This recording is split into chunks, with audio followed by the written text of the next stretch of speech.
back, everyone. Thanks so much, Esther, Badir, Chris and Ben. So we're now moving on to our second panel, the politics of respect, access and inclusion in skateboarding's cliques, communities and spaces.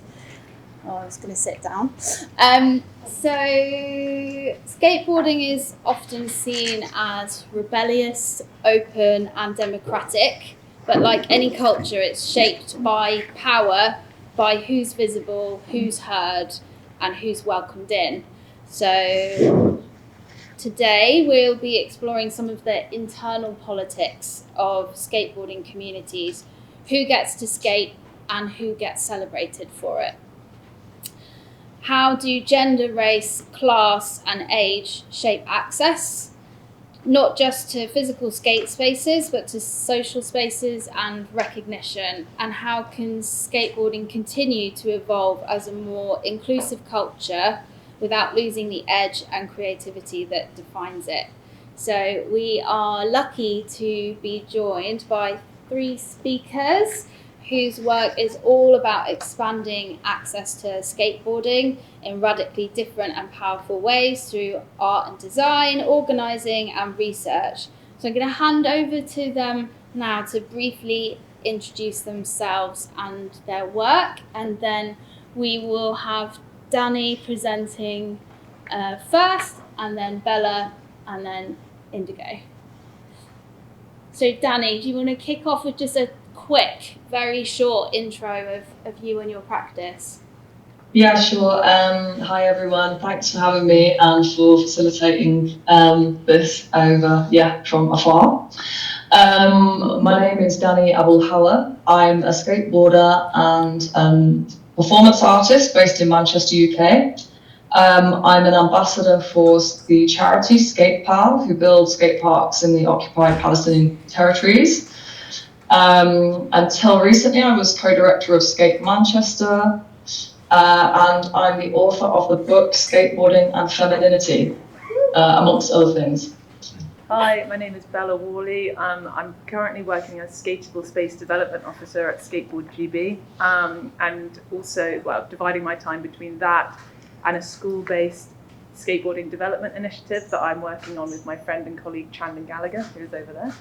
But from 2021 to 2024, I was head of youth and community at Campus Skateboarding, which is a Bristol-based non-profit, and it's from the perspective that I gained from working there that I'm going to be speaking from today.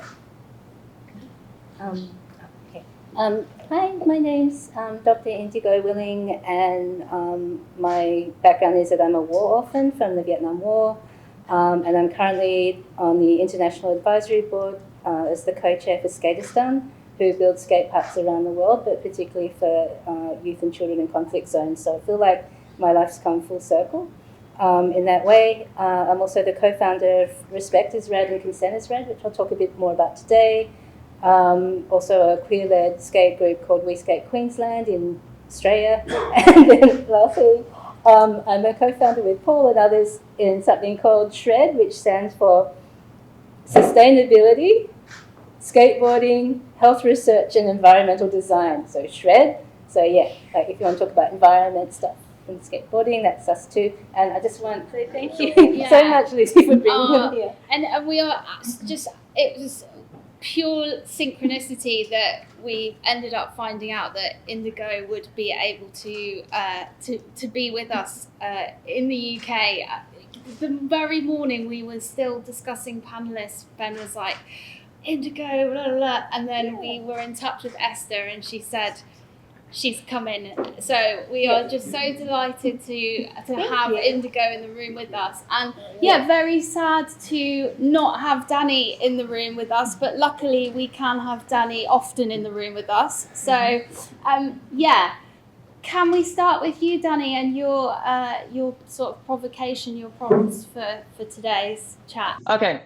Skateboarding is conventionally thought of as separate to, above, or beyond politics, whether that's small p, social politics, between different people interacting with each other, or large p, national politics or international geopolitics.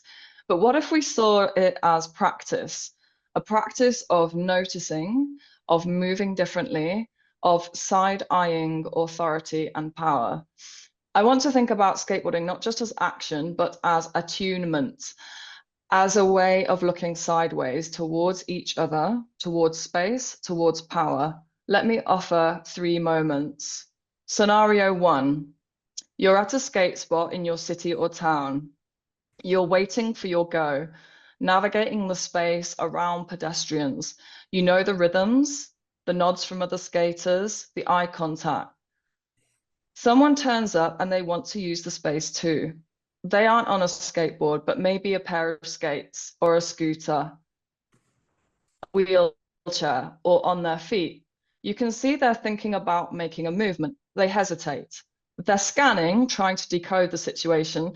They're not like the other skaters here, and they're not like the pedestrians, moving differently. What do? Do you make space? Offer your turn? Complain to your friend about how much they're in your way? Looking sideways here means noticing beyond skateboarding, means being attuned to the invisible barriers, the ones built not of concrete, but of the type of practice, confidence, tone, posture, and inclusion. It also means learning to ask, what dynamics are at play here?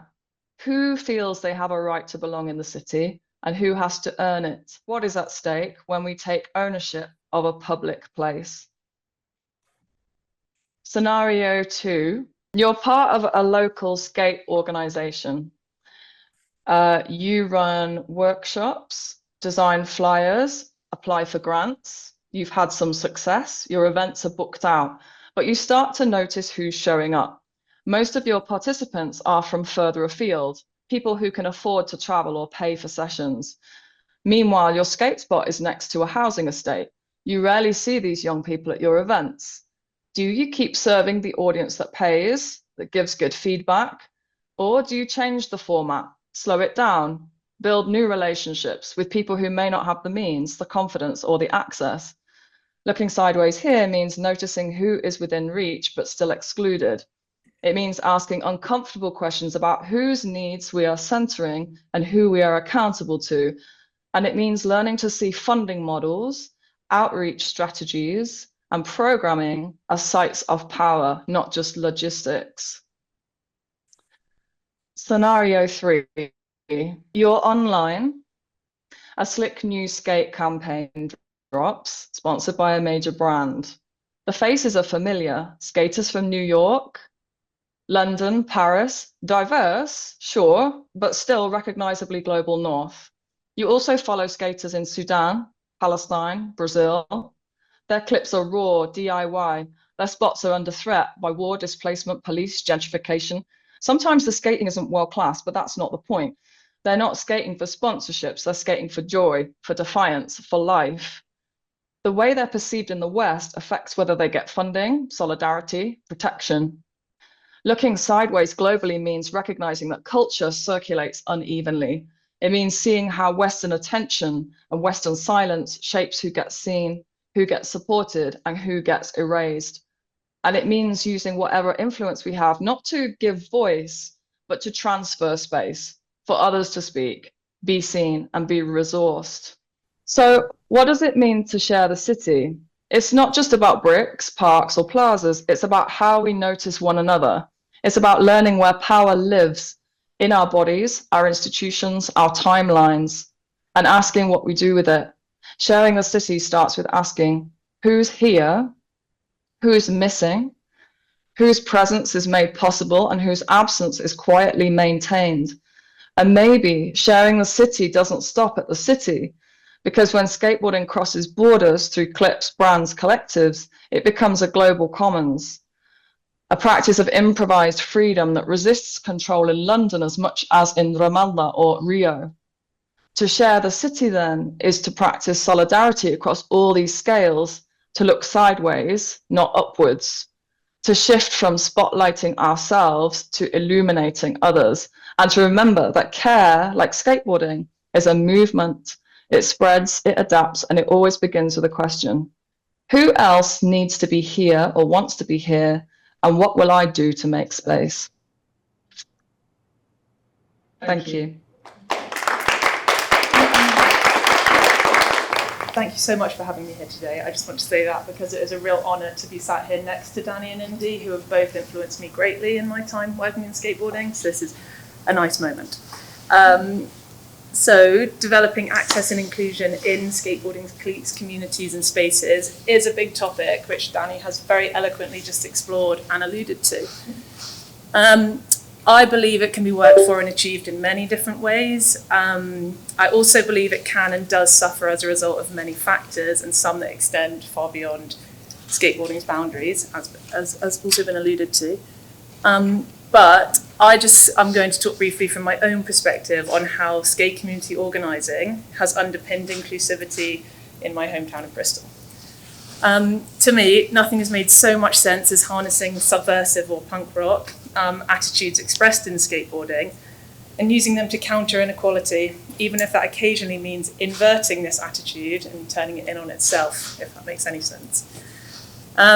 So while at Campus Skateboarding, which was my the old organisation where I worked, the team and I had the simple mission to design and deliver projects that engaged groups within the skatepark environment. Sorry, I am going from my notes here. These ranged from youth-centred careers in skateboarding programmes to skate film workshops, to regular girls-only nights where we stacked clips and shared them, to girls' competitions, weekly LGBTQ+ sessions, and skateboarding and mental health programmes.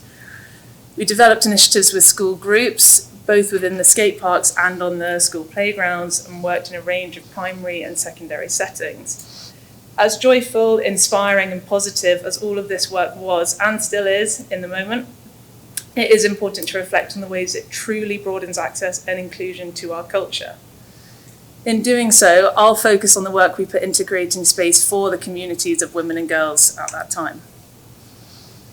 I observed how creating this space, both online and in person, led to an increased sense of support, acceptance and empathy in the wider Bristol scene. When out skating in town, I noticed how the exposure that campus and other organisations like Brisgale Skate, which is this lovely Instagram, and it's what started as an Instagram page. I noticed how the exposure that we both helped create led to more reflective conversations with some of my fellow male skateboarders, who began to express more interest in the experiences of women and girls in these spaces. In one illuminating conversation, a friend said that he felt he related more to what he termed the girls' scene, due to its collegiate and cooperative nature, and being less overtly competitive or results-focused. Another day, at our annual skate jam for women and girls, which we call Queen of Dean, because it's at Dean Lane, I overheard two quite esteemed male skateboarders get hyped on the idea of jumping in and doing a doubles line, and then decide against it on the basis that it might be a bit too testosterone-y on a day like today. Although subtle, I noticed in these interactions a growing awareness that I had not previously picked up on, which signalled to me that the grip on skateboarding at this local level was loosening, which I feel allows for wider celebration, access and inclusivity. That's that.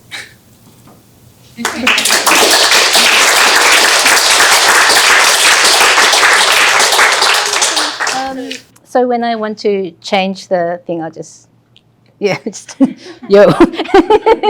So I'm going to talk about Consent is Red and the new campaign Respect is Red. Okay, what do? We were launched in Malmo in Sweden at Pushing Borders with the thanks to Tom Callan, Dani Abulhawa, Sander Holskens and Chris Lawton. Thank you very much for giving the space to do that. We're a no naming, no shaming and no blaming campaign where initially we just started to ask skateboarders to write on their board Consent is Rad.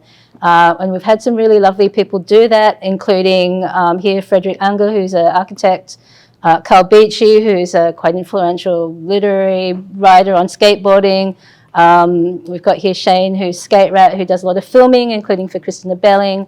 And we had Rick McCrank, so sort of what I'd call core skaters and ordinary everyday skaters writing on their board just to start the conversation, Consent is Rad.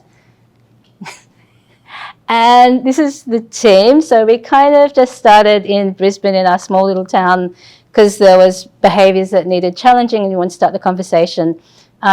So people that can't be here with me include Millie Meljavec, who is a young queer skater who runs a girls queer night in the local skate park.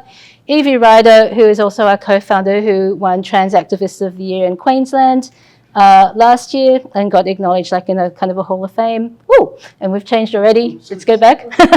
And lastly, we don't need to me, so let's just go on. And yeah, partly of what we do is collaborate with others. So we just started off with writing on our boards and spray painting on things just to get the word out.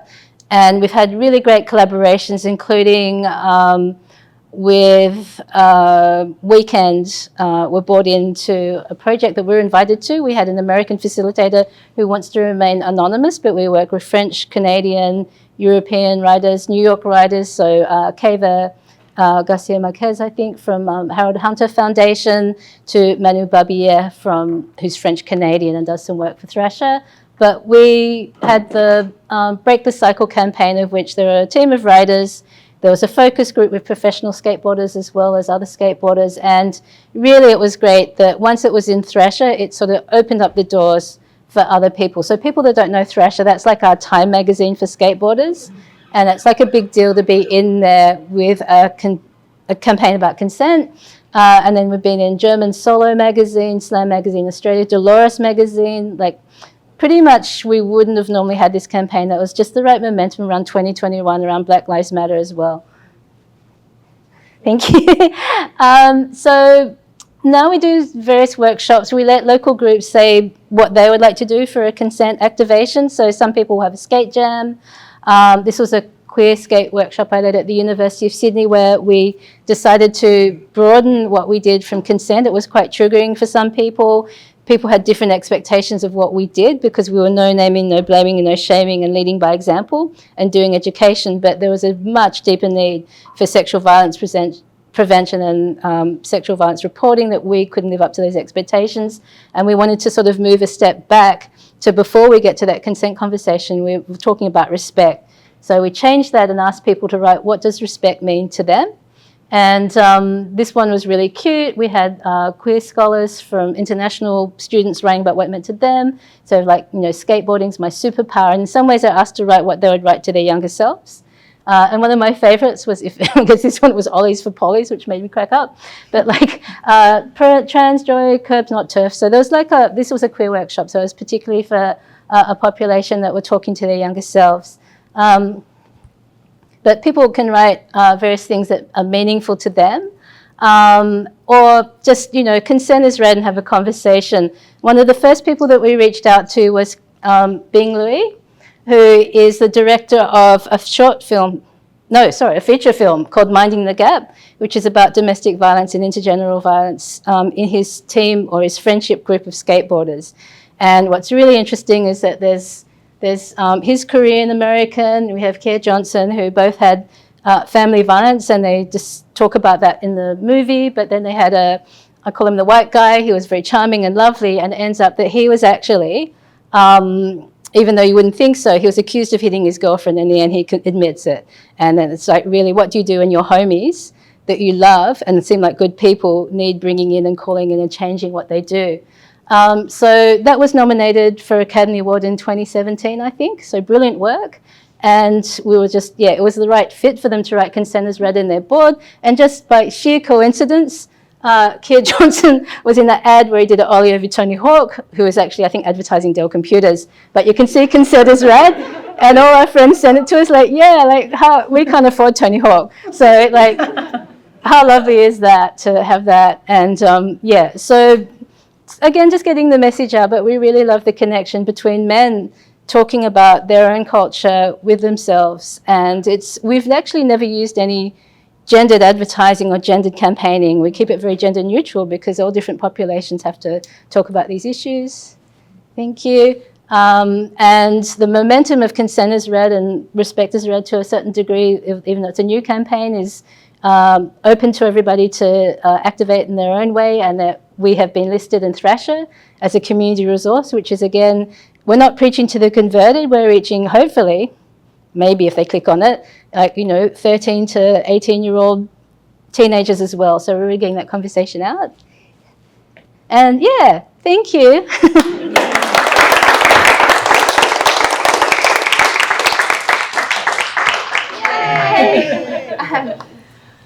I just wanted to, just coming off the back of what Indy was talking about, for those of you who might not have already spotted.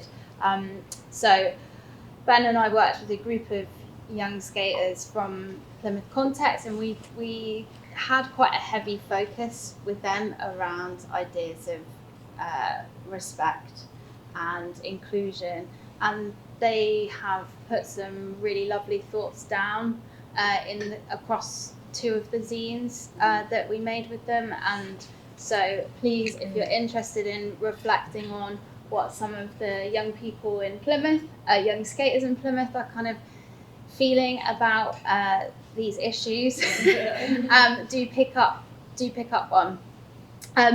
So I wanted to start.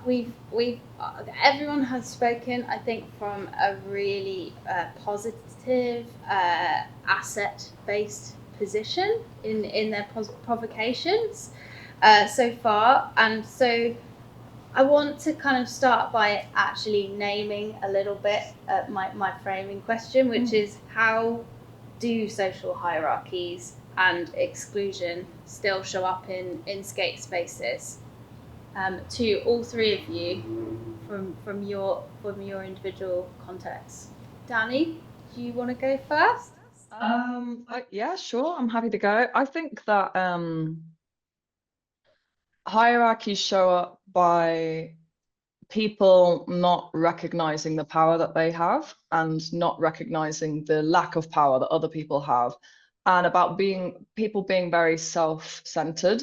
And I mean that in a kind of not in a particularly derogatory sense, but just in that a lot of people are focused on themselves and what they're doing. And that was part my provocation was about this idea of like looking away from yourself and looking at who else is there. And I think that the problem with hierarchies is that we don't do that enough. We don't kind of look at who else is in the space or what other people's challenges might be in terms of access or participation. And probably there's also something important to say about, just to kind of reflect back on Indy's talk as well, about calling out and having the capacity to be able to have difficult conversations with each other, or even with ourselves, about our positionality and how we present and how we are and how we operate within public spaces. Yeah, I think Dani said it really well. Obviously, it does show up in those, the power dynamics in the space are really apparent. I mean, it's an interesting one for me to think about from my perspective, because I was saying to Indy before, like, this is quite a difficult topic, this one, because you're speaking on behalf of the community, and everyone might feel slightly different, like marginally different about their positionality in the space. So I was quite keen to talk about what my perspective was. But I personally found that when I, as a woman and as me, entered skateboarding spaces, I really found like I connected. I found my people. I connected with the people in that space, and at that time, while being totally aware of it, gender didn't come into my feeling of being in that space. But again, I'm talking about like in Bristol, and like in quite a safe, quite an inclusive, quite a, that kind of context in Bristol. So obviously, I'm aware of all of that. And is that across both park and street skating? Yes. Yeah, it was and is. And for the first couple of years in Bristol, I was basically only skating in the city centre.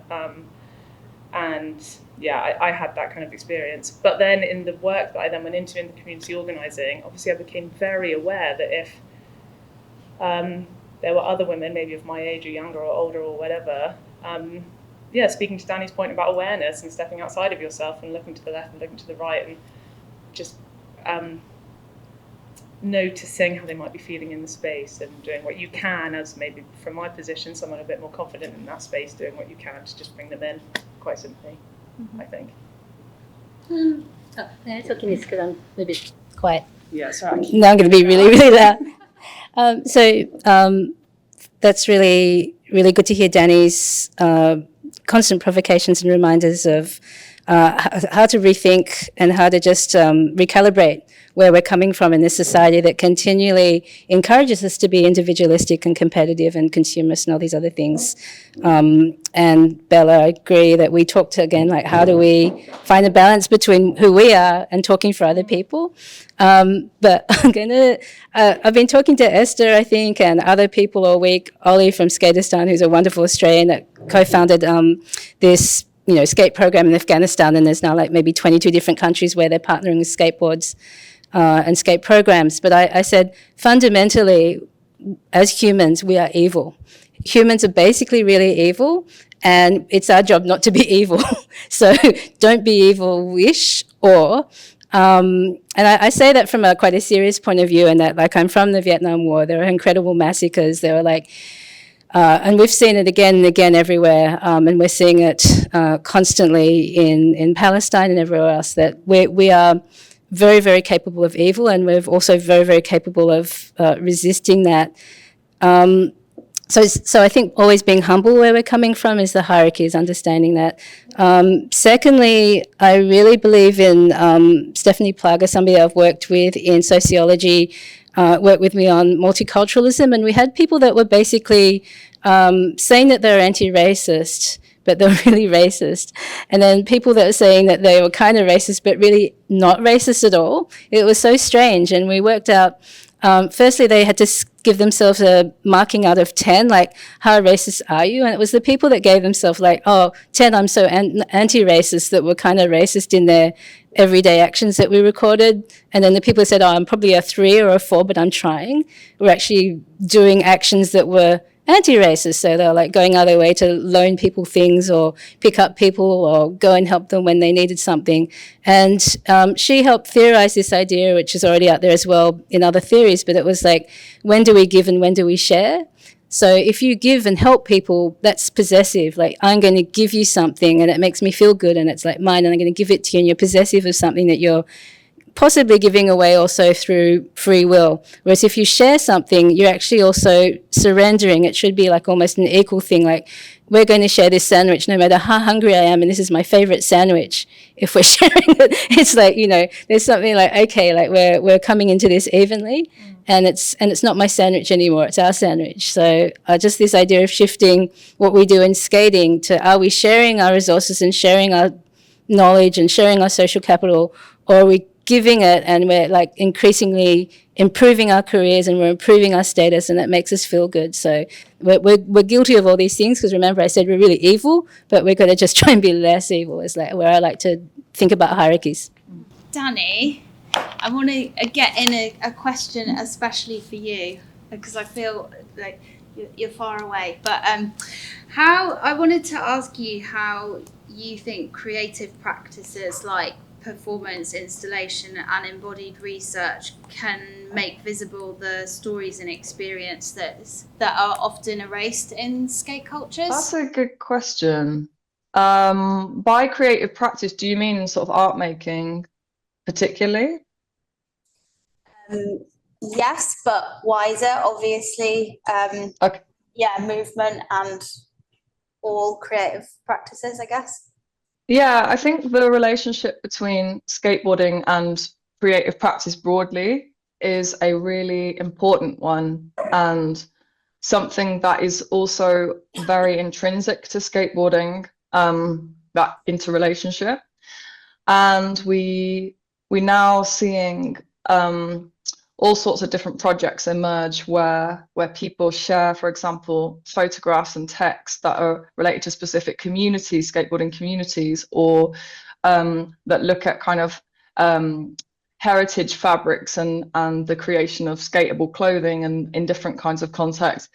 My own practice has been, I recently created a project which was based on some research that was done with Chris and with Carrie Pachter, who's an academic in Nottingham, on the experiences of girl skaters in the north of England. And I created this audio artwork, which was based on some of the verbatim comments that people had made within the research and turned that into an artwork that you listen to, and you listen to different people's perspectives on allyship and their experiences of being in skate spaces. And then there's also instructions in the audio that encourage you to move around the space and to practice, perform differently. And so I think that the best thing about artistic practice working with skateboarding is in kind of opening up and delving more deeply into those experiences that people have, and then presenting them in a way that works on a very somatic level. So when you're listening to people's words and that's combined with music, which was a really beautiful music that was created by Guillaume Dujat, who's a composer in Manchester, you're engaging with all of that knowledge and material in a way that really is activated within your body. And I think that that's really important for building empathy and understanding with the people that you're listening to and you're engaging with. So I guess for me, that's the most important thing about that interrelationship. And it's where something like performance practice or interdisciplinary arts practice can really have the most power within this context. Yeah, definitely. That's biased art curator, contemporary art curator, but yeah, thank you. And to Dani and Indy, you both are in academia. How does academic research help us to better understand skateboarding as a social system, and how can that knowledge support change in the everyday practices of skate communities? Do you want to go first, Indy? I've got to say, I feel like I say this a lot, I feel like I'm more an activist than an academic. And I've got to say, my PhD is actually on children that have migrated through war and been adopted from war situations. So I try to then look at how they have been marginalized in society of not belonging. And when I started skateboarding, initially that was my fun thing to do. It was my escape from research. But then I was finding that there were all sorts of othering and marginalization in skateboarding, like society was mirrored in skateboarding, that I could easily transfer some of the theories and concepts to look deeper into how to share the space.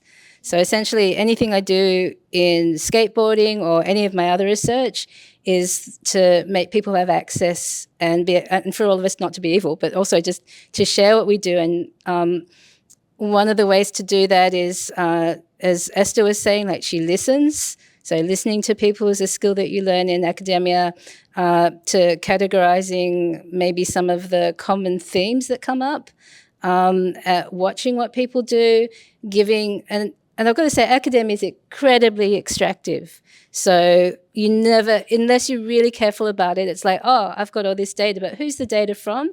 The data is coming from marginalized people that are often not paid for talking to you.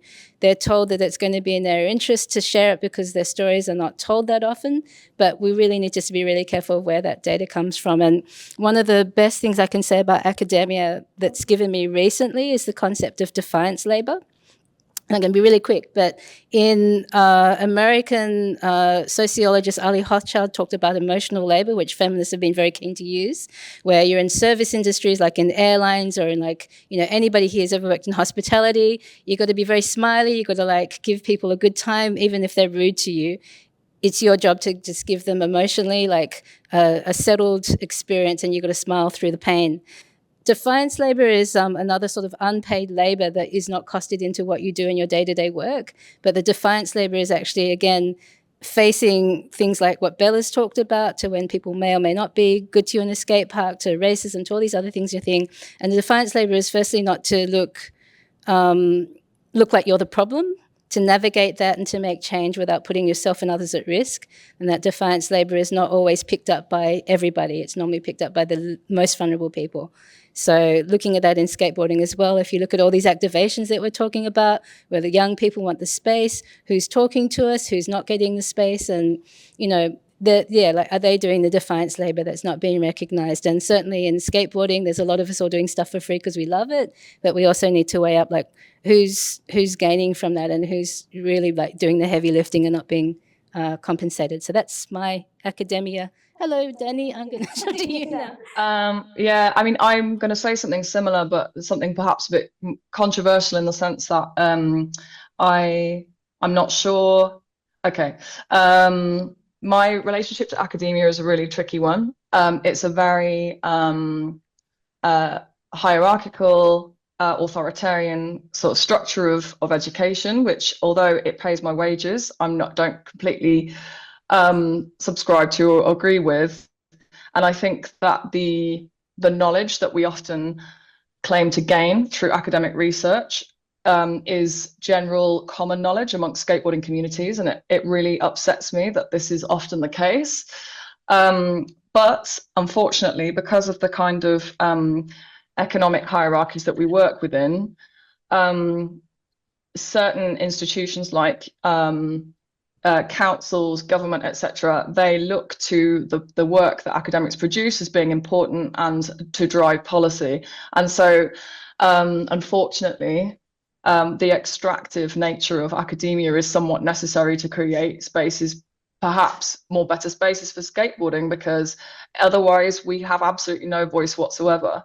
So I say this is a very reluctant academic, basically, but I'm not sure. There are lots of problems with extractivism and ultimately feeding a power structure that requires you to have certain credentials. You know, my position in working, for example, with Leeds City Council, having a doctorate like in my name, having published papers and written about skateboarding gives me a certain amount of status to be able to do that work, and that's not a good thing, but is the way it is. So yeah. Yeah, I gotta say, like, the reason that I'm here and in Europe is that I have a Winston Churchill Foundation fellowship, and there's lots of people that apply for that, and it allows you to go overseas and pays you. And there are a lot of, like, the first person that went in before me and said, oh, hello, like, and he was like Australian of the year. I'm like, oh God, I'm just going to go home. Like, but you go through like a short list and you go through maybe 3 interviews. It's very, very rigorous. And then you get one last shot of 1 minute in front of their board. And the last question, he said, oh, Indigo, like, what would change look like to you? And they're very lovely. So I'm sorry, I don't know why I'm doing this, but like, they just looked important. And I remember saying, like, full on, like I said, look, when I'm at the skate park, if someone's going to pick on my friends, and particularly like trans skaters, I'll fight them, right? And, I'm a skater, I don't care, we used to pay, and I'll really like throw down. And I said, but I'm sick of street fighting. I want to be like something on a board, or like learn to like do something differently and like meet leaders that don't fight. So I said, I'm sick of street fighting. I want to like learn something new.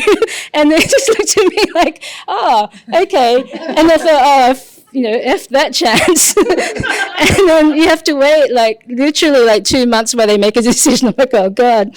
And yeah, but I got it right. And like, yeah, so it's like your authenticity is stronger than your degree. And in fact, your degree is good. It gives you systematic, and I want to give honor to the voices and the experiences that I come across that I want to like train. Just as you're an engineer or a carpenter, like academia, like a PhD is also like a form of training. And I say, just if I'm going to like build a bridge, or like, I'm going to be a plumber and I'm going to fix like your plumbing, I want to do the best job. So the PhD helps me do that with your information and our information. But yeah, I just think like you got to be like, combine both. And I don't fight, I'm very pacifist. I'm cool, but I will fight for my friends. Well, I might as well start now using this. Yeah. But yeah, to your point about a combination of both, and to you, to what you were saying, Dani, as well. Like, I'm noticing, obviously, through my work at Skateboard GB, like we're working with community organisations up and down the UK, skateboarding community organisations, to support them with funding applications. And academic research is like helping their funding applications become really robust. So the gap is being bridged, and obviously I completely understand all of the criticisms and like the complexities around these structures, but at the same time there are things happening at a grassroots level that bringing academic and grassroots closer together, and both are benefiting. I mean, I come from a place where we have Dani and the rest of the project team that has been involved with Drift Tricks. You know, we are planning eventually at some point to potentially utilise Dani's academic position and unlock the possibility of AHRC funding and slap a report which has doctor on it in front of a whole range of people to try and build a data set which might actually be viewed as expert, because, you know, in our instance, trusting Beddy's background and design practice was not enough for us to be sort of taken seriously enough when we said these are safe to use this way. Anyway, we're going to run out of time, so I really want to just open it up to questions. Yeah, I wanted to, there were two remarks that were made. One of Bella's about like kind of engaging in this DIY punk culture sometimes means inverting it. And then on the previous panel, this point about are we being gentrified because of the institutionalization and sportification of skateboarding? To which Esther replied, maybe that's a good thing. I'm really interested in this contradiction because I don't know how to resolve it in myself. I started skateboarding in rural Australia in the late 1990s as the only girl in my town. And what I loved about the culture was it felt like it was a place for social outcasts like me. But at the same time, it excluded me. I could not crack the skateboarding scene. I always had to prove myself at the skate park. And no matter what I did, I'd go home and I'd drill kickflips so I could do a kickflip. And I still then had to prove myself more. And I stopped skateboarding because of that. Now coming back to it, I've started again as a 40-year-old woman. And I love it, but I'm like conflicted because the thing that I felt I wanted in skateboarding, which is this punk attitude, seems to be muted by the institutionalization, which at the same time is the thing that allowed me to come back to it as someone who was excluded from it. So I don't think this is like a question or a complex you can answer in a single kind of line. And like Bella was saying, everyone has different experiences, but I just maybe wanted to hear some like the ways that as skateboarders and people who are working to improve funding and the spaces for people who've been marginalized, how you think about this kind of fusion of like outsider skateboarder culture and the mainstreaming of it, which allows for it actually to be functionally diverse. That's a good question. I don't know, Dani, could you hear that question? Yeah, and I just want to say something about this idea. So for me, the concept that skateboarding originates from an outsider culture is a fiction, as far as I'm concerned. If you go back to the history of skateboarding and its popularization, actually what you notice is that certain narratives, for example, around the Z-Boys and this idea of this bunch of kids that were being really rebellious and doing this really obscure thing, is actually a narrative of events that ignores a whole load of mainstream practices that were happening at exactly the same time, but just weren't being documented in that way, and they didn't represent something cool enough for this particular group of people to spotlight. So while you've got the Z-Boys, for example, breaking into backyard pools in California during droughts and skating in pools and getting arrested for it, you've also got women skateboarders in the same period of time doing like Jethro Tull concerts where they're like basically dancing on stage. So like there was a whole load of mainstreaming that was already there. And I think that this narrative or this kind of fiction around skateboarding is really interesting, but it isn't necessarily the reality. And I think there's always been this interrelationship between like a kind of like sort of unusual edges of skateboarding culture, or skateboarding culture that is a bit more edgy, and something that is more mainstream, but I think that's always been the case. Yes, I agree with you, Dani, and I hear what you're saying, absolutely. I think I was more speaking to the, maybe subversive is the wrong word, but yeah, punk rock subversive attitude. Like, no one asks you to skateboard, you don't ask to skateboard, you just do it, and you do it where you think is appropriate to do it, like where it looks fun to do it. So I think in that way it's subverting everything around us, everything else around us, which feels a bit more prescribed and designed in a way. And I'm actually just really relieved that someone understood the point I was trying to make by inverting, because what I've found is that attitude, like, looking at it quite simply, is actually the thing that's just motivated me the most. Like, I find it the most motivating factor in my work, really. Like, it's the thing I always try and keep in the back of my mind, to push for more inclusion and just to do more exciting things and more, just create sort of more interesting spaces that are just sort of serve many different purposes for many different people, I think.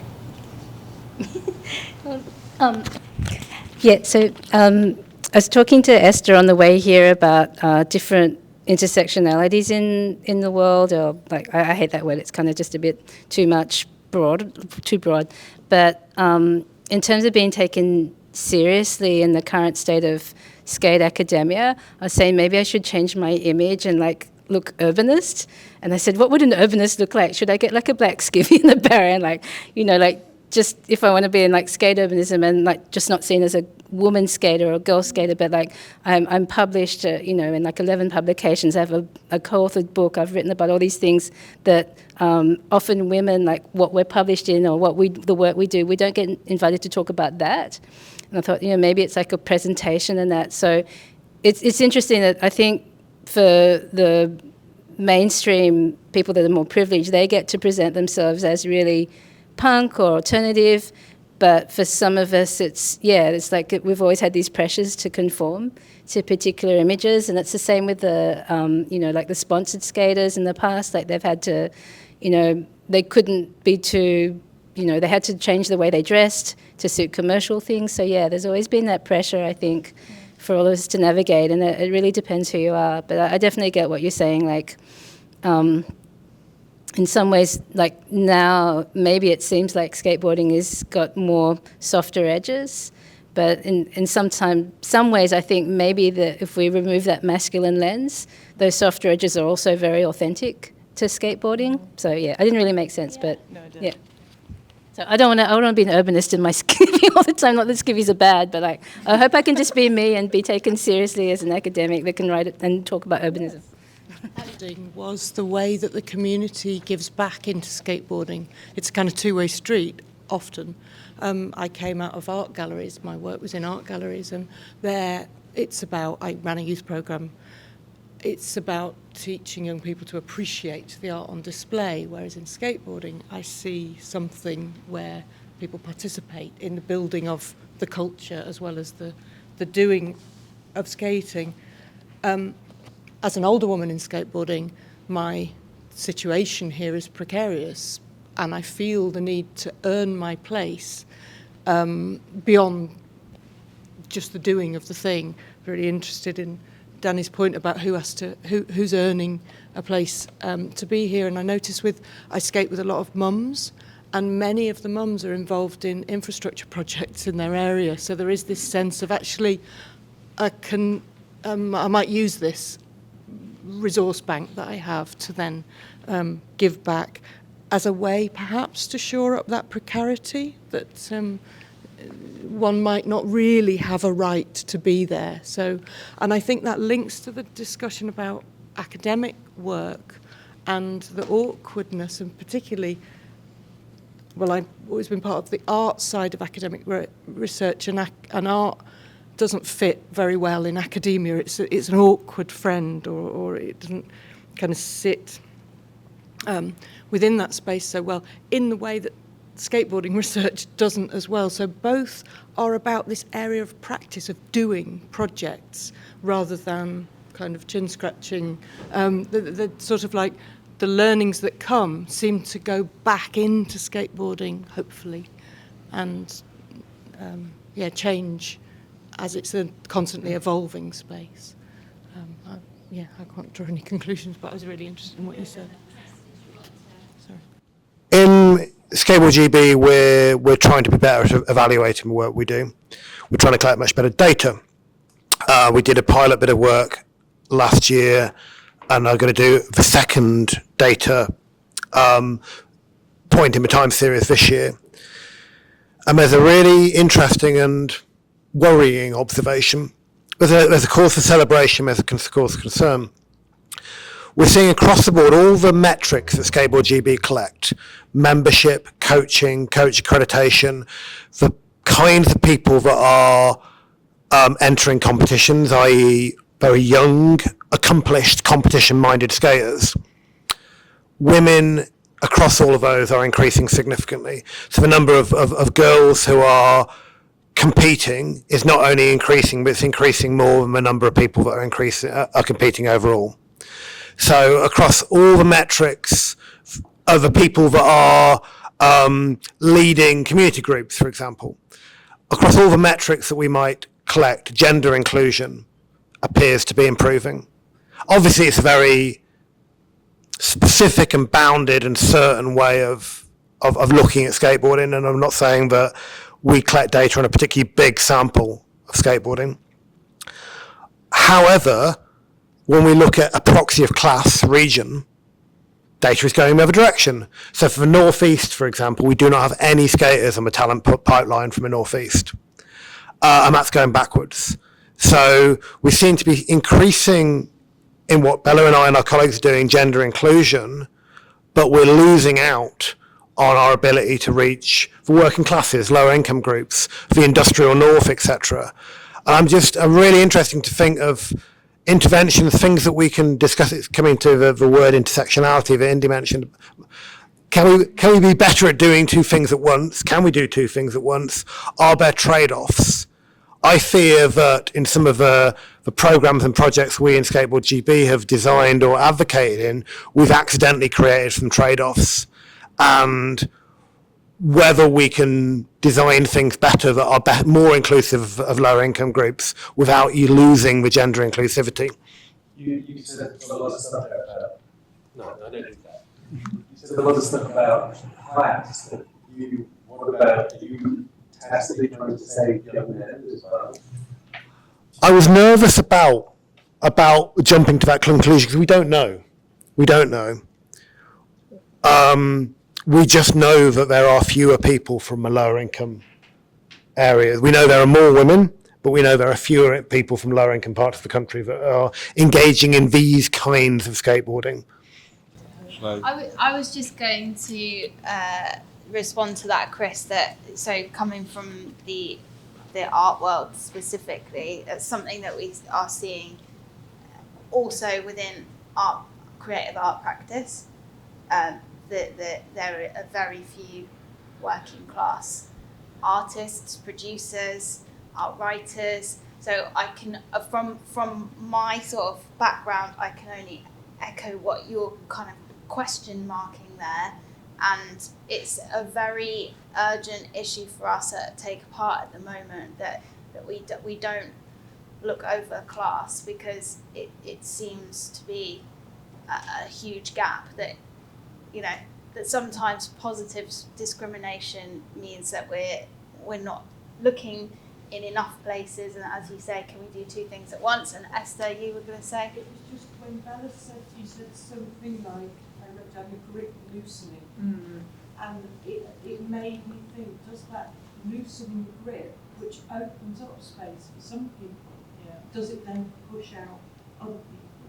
Yeah. Yeah. Yeah. I don't know, it just seems kind of comes back. I'm just thinking about what you're talking about, and it comes back to sometimes it's gatekeepers, and gatekeepers can be really positive and they can be really negative. Exactly what you're kind of alluding to in some of the things. Gatekeepers can be really positive because they can be people who really understand the community so well that they can have such positive impact. And it comes back to kindness. We talk about exactly what you're talking about, but I would say kindness. The kindness to give time to your community and really spend time in the community. And I think those gatekeepers can be super, super positive, because quite often they're the people who do look from very different perspectives and recognise that. And I was just thinking of an example of somebody who used to work at the skate park near us, and she knew every single child whose parents were out of work, so to say. So they never got charged to go into the skate park. And it's that kind of kindness, it's that recognition, not, and it was done in a very sleight of hand way, so those children didn't feel like, oh, I'm being singled out. It was literally, and that is again what we're lacking. As you were talking about it, I was like, we're just lacking all of that infrastructure. We're lacking everything that brought those kids to places. Yeah, where you can have a consistent presence and you can build a relationship with the entire family, and like the high, like sort of the purpose that the high street served, kind of thing, like where you could just bump into each other. Yeah, the skate shop. The skate shop was the most important thing when we grew up. Like going to the skate shop was where you watched your films. It's where you got your latest magazine. It's where you had the conversation with everybody. Somebody was going to this spot, so everybody followed along, and that's where your community was built. And we're losing all of those really, really important places. I feel like we're losing the skate shops. We're losing those communities that are really core to who we are. We're going to take one more question/comment, and then we're all going to leave. The building is now closed, and you all have to leave through one exit altogether. As a quick comment, I would like to say that seeing children skateboarding is quite an illuminating example of the future of the activity and the culture, because I worked with Bella to create a skateboard space in a school with Canvas and Skateboard GB, and we did a Give It a Go session that engaged 200 pupils of all identities aged from 6 till 12, and the most illuminating thing was it was the girls who were engaging the most, and it seemed like a level playing field on that playground, that the sort of cultural associations we have with skateboarding didn't apply to these children who engaged with it at its essence as a fun activity. And in that way you can see how these generational injustices are almost fading away, and it's revealing for the future of what skateboarding could be. Positive note. Skateboarding in all schools.